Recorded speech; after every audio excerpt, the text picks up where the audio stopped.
Hey y'all, I'm Hope here at Crafty Hope and welcome. Today I am working with some of the products from graphicsarts.com, namely the 6x9 Mixed Media Journal. It has 5 different types of film in it and comes with a, you can see, chipboard cover and these rings that make it super easy to pull out the pages you want to work with and then reinsert them. I love it. I'm also going to use some of the Frisket film and some computer graphics. This is the clear adhesive-backed film. So basically it's a shiny clear and you can make like your own stickers with it. So I did a little bit of prep work and I have drawn this image. Well, actually my original is here. I drew it here, photocopied it, traced it with a marker, and yeah, I've been playing around with this image to get it the size I want. You can see that this is a bit bigger than my original, so I've been playing with it. I also went ahead and printed out some different images onto the computer graphics, some mushrooms, flowers, and butterflies. I'll go ahead and admit to you that I use an Epson Inkjet printer. Mine's the ET2400.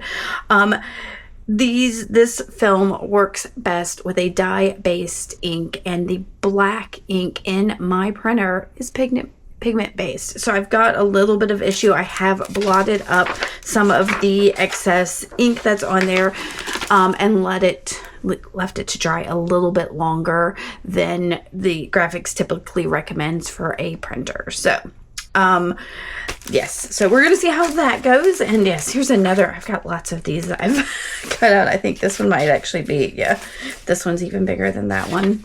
So anyway, so the first thing I'm gonna do is start by pulling out the page I want to work with from my journal. You can see this is one I have worked in before, but I want one of these thicker. So there's 2 different clear films in here.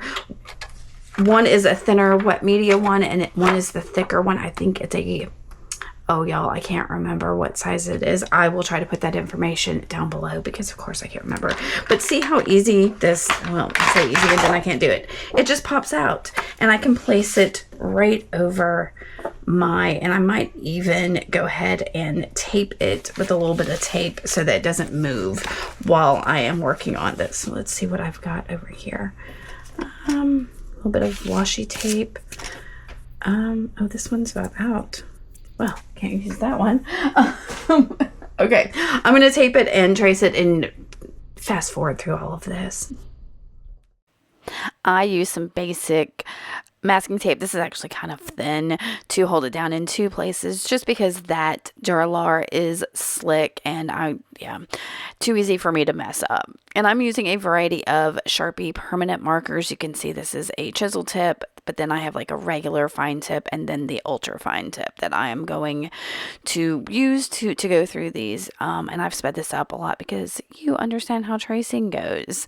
And I'm just going over it in a couple places.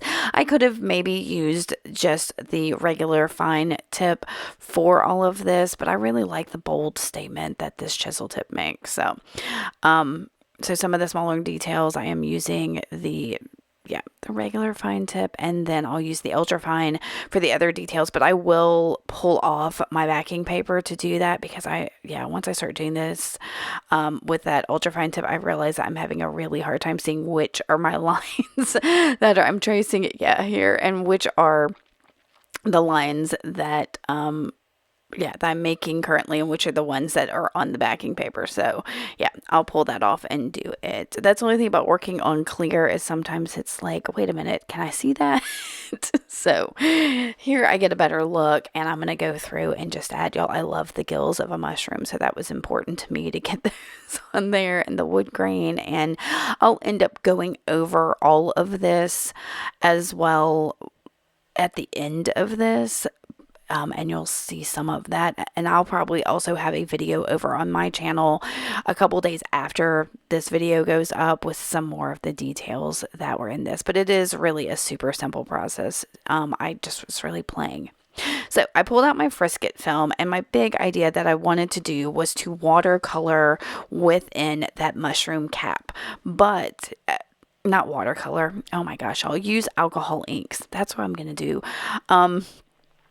because this clear Duralar works best with like a permanent ink. So like a permanent marker or a permanent ink, like an alcohol ink or an acrylic ink or something like that would work. I don't know that a watercolor would work as well on this clear Duralar. So, I wanted to mask off my mushroom cap so that I could put those inks in there and make sure that they don't spread anywhere. So I'm cutting down my Frisket film to the size of the page, and which is really overkill. I really just need like the top half of that mushroom. So I have, yeah, you'll see what happens. I did, you can see here, get a little bewildered about trying to figure out which direction I needed this to face. So I'm taking a little time here to go, okay, the film is on this side and I've got to turn this way before I finally go, okay, now I can trace it. And I am holding it up to the light in my craft room there just to see that shape so I can get a general outline.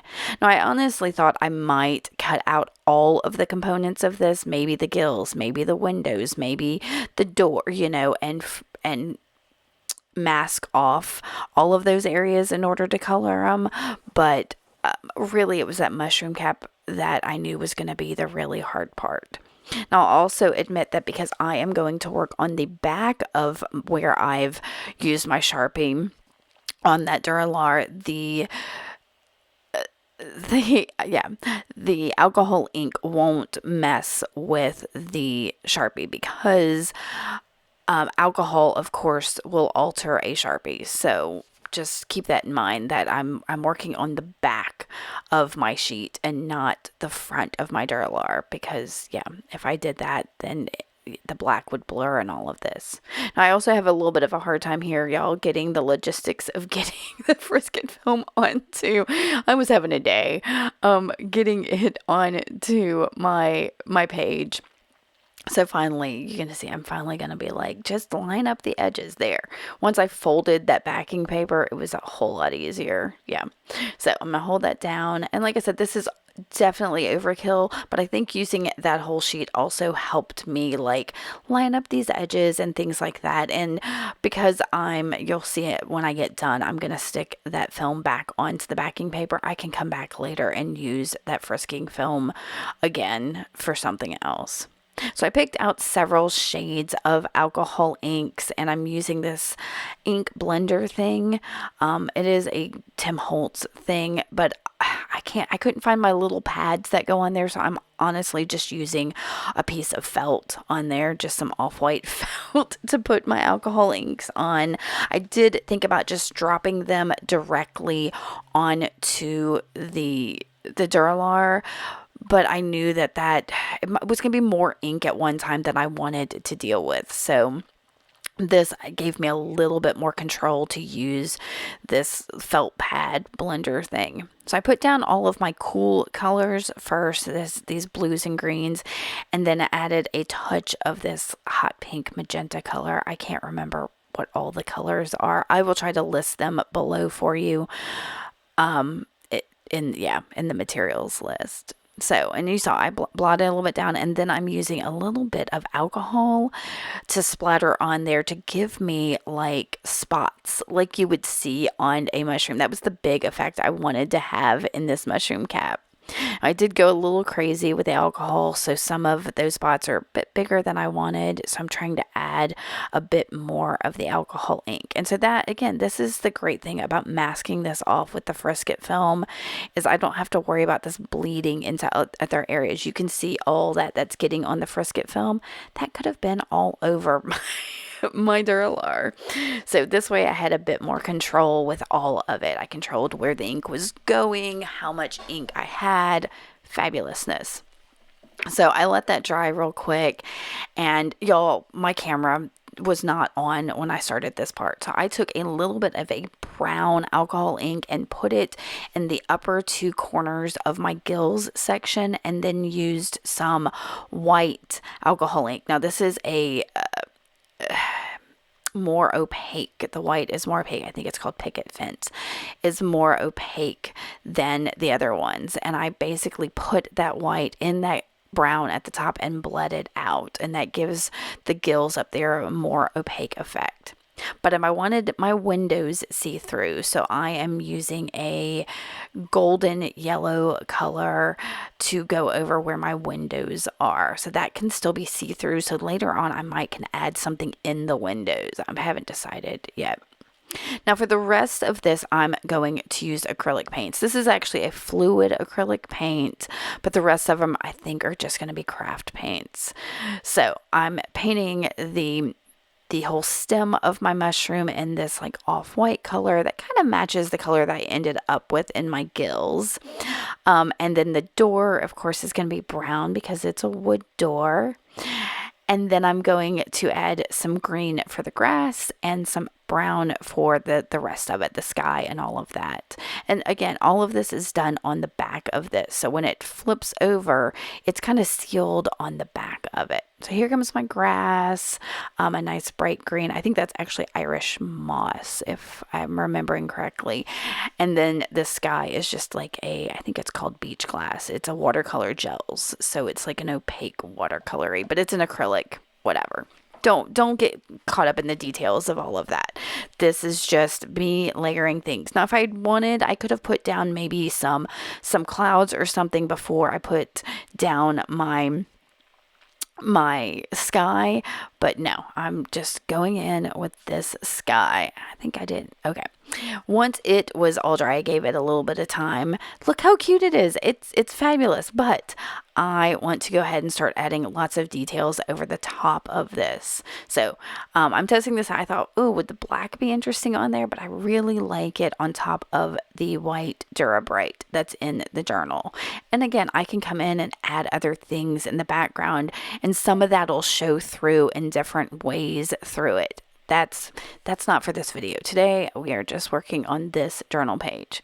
So I'm turning to the images that I print on the computer graphics.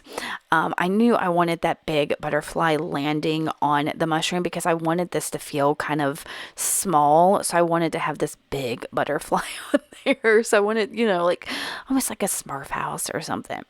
And I cut out some of the other little images that I had printed on the computer graphics, and you can see fussy cut them a little, and I'm moving them around. Now, because this is the clear Duralar, I wasn't too precise about cutting it because the edges, anything that's not on there is going to be clear. And look, y'all can see my face in that other piece of Duralar. I didn't even realize it until I was editing this. So, yeah, y'all got to see me too. Now this clear Duralar is indeed very clear. So when you just think about that, when you print out your images. So I am getting the backs off and putting these down in different places. I'm going to speed this up because, yeah, it's just applying stickers. Now I am using a bit of paper towel to burnish down mine, simply because I'm pressing and moving it around, not smearing, because I told you I had that ink issue, and I am just trying to be overly conscious of that, and not because I was loving this so much. I didn't want to mess it up too much. So I am pressing all these down. I think I've got a couple other butterflies I'm gonna add, and I could have added all the mushrooms I had and all the butterflies, but no, I didn't want to go overboard, because the next thing I want to do is pull in my paint pens and add more opaque accents on top of this. So that's what I'm going to do. Is I've got quite a collection of paint pens, and I'm going to come in and add grass and clouds and flowers and other little mushrooms to this. Again, I'll have that over on my channel as something that's a little different that you can watch over there, all the little details I added. And once those are all in, I am done with this. I am absolutely tickled with this little fantasy mushroom fairy house that I made. Every time I look over at it, I'm like, look how cute it is. I love it. And it was so much fun to play with all of these graphics products to create it. I love how many different medias you can throw at this, and it works. So if you want to see more about the graphics products, head over to their channel. Yes, head over to their channel to see more videos, but also the graphicsarts.com website to learn all about their products and how you can use them. Thanks so much for watching. Bye.